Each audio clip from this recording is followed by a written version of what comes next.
Ayo sinau maneh bersama TOTOK. Kali ini kita akan diskusi mengenai standar audit, di mana terakhir ada pengesahan standar audit yang baru tahun 2021. Bukan berarti standar audit yang lama itu sudah tidak berlaku ya, karena untuk standar audit yang disahkan tahun 2021 ini berlaku efektif untuk audit laporan keuangan yang dimulai pada atau setelah tanggal 1 Januari 2022. Jadi kalau laporan keuangan itu sebelum 1 Januari 2022 harus menggunakan SA sebelum revisi 2021. Nah, kenapa harus ada revisi? Padahal tujuan audit sama berdasarkan SA tersebut, yaitu meningkatkan tingkat keyakinan pengguna laporan keuangan yang dituju. Tentu saja kita harus berubah karena secara global standar audit itu sudah berubah di tahun 2018. Tujuannya di sini ada tuntutan pasar untuk meningkatkan kredibilitas dan kualitas laporan keuangan di Indonesia. Jadi diharapkan laporan auditor independen nantinya itu menghasilkan informasi yang lebih relevan kepada pengguna. Tapi balik lagi, apakah memang sudah mencapai tujuannya tersebut? Kita akan kaji lebih dalam. Kenapa? Di beberapa hal ada yang menjadi perhatian. Itu yang terlihat nanti pada diskusi berikutnya. Kita mulai ya. Jadi di sini yang menjadi perhatian adalah mengenai konsistensi tanggal laporan keuangan dengan yang diacu di LAI. Di SA sebelumnya dan di SA yang revisi 2021 itu sama persis, nggak ada perubahan. Karena referensi yang sama, merujuk pada SA 710. Nah, sebelum kita bahas lebih lanjut mengenai revisi 2021, kita spesifik ke SA 700 dulu ya. Kenapa SA 700? Karena komunikasi kita sebagai auditor kepada pengguna. Sebaliknya, pengguna juga melihat laporan keuangan yang telah diaudit fokusnya pada laporan auditor independen.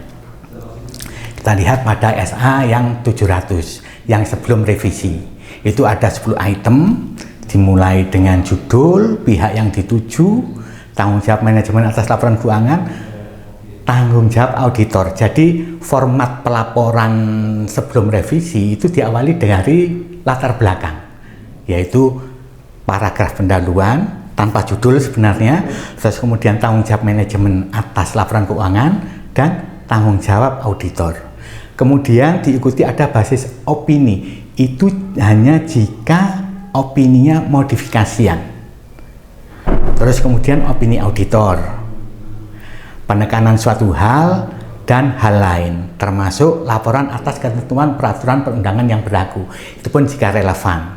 Nah, itu kenapa kita perlu lihat lagi yang SA lama. Pertama, SA ini sebenarnya masih berlaku sepanjang laporan keuangan yang diaudit itu berlakunya dimulai sebelum 1 Januari 2022. Kalau yang revisi 2021 itu pihak yang dituju, judul sama persis, terus kemudian ada paragraf dengan judul opini auditor. Opini auditor ini spesifik menyebutkan yang diaudit itu apa, kemudian opini yang diberikan atas laporan keuangan tersebut.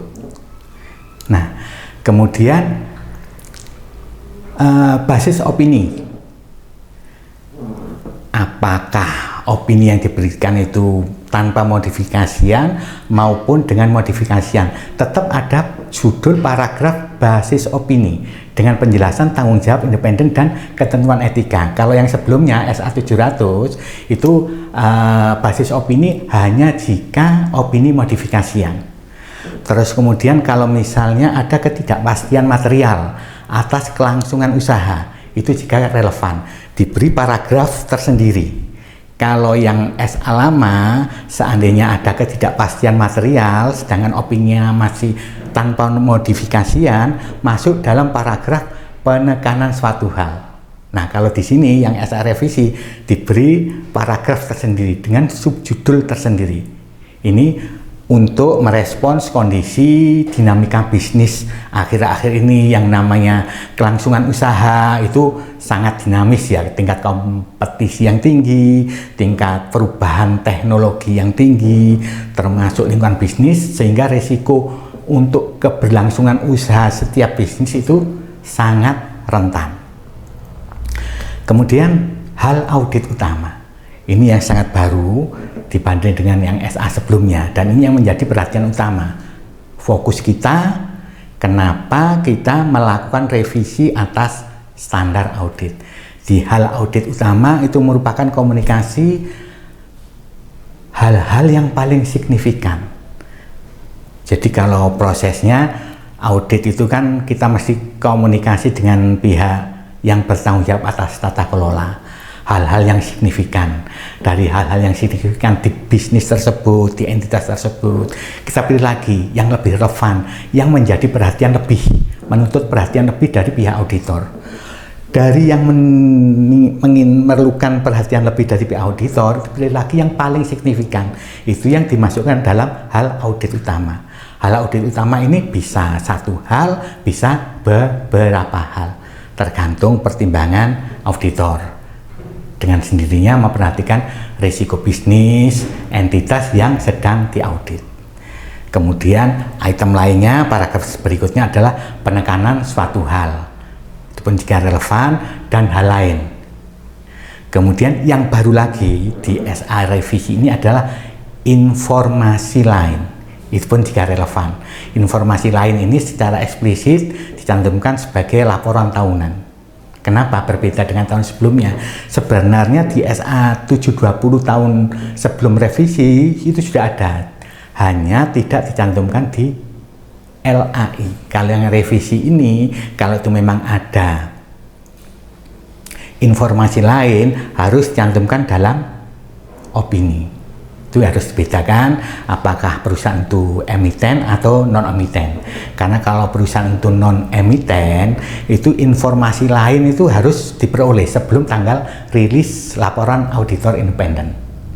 Walaupun tidak semuanya, sebagian juga diperbolehkan.